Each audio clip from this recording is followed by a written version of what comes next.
በቁንጅናችሁ የምትመኩ ሰዎች፣ በሀብት የተመካችሁ የኔ ብሔር የኔ ዘር ይበልጣል ብላችሁ የተመካችሁ ሰዎች፣ የሚበልጥም ዘር የሚበልጥም ብሔር የሚበልጥም ቋንቋ የለም፣ ሁሉ አንድ። ግን አትኩሩ፣ አትመኩ።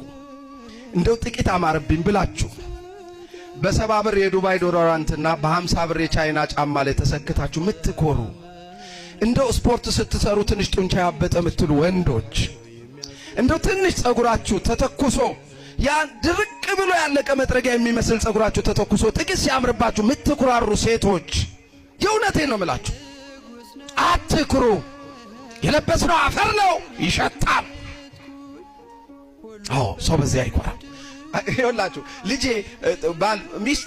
ሚስት ባሌ ጌታ የምትለው ልጆች አባዬ ማየ የሚሉት ወዲያው ሰው ሲሞት ከቤት አቻክሎ ቶሎ ታጥቦ የሚቀበረው ለምን ይመስላችኋል? እንዳይሸት የዚህና ልኩ ነው።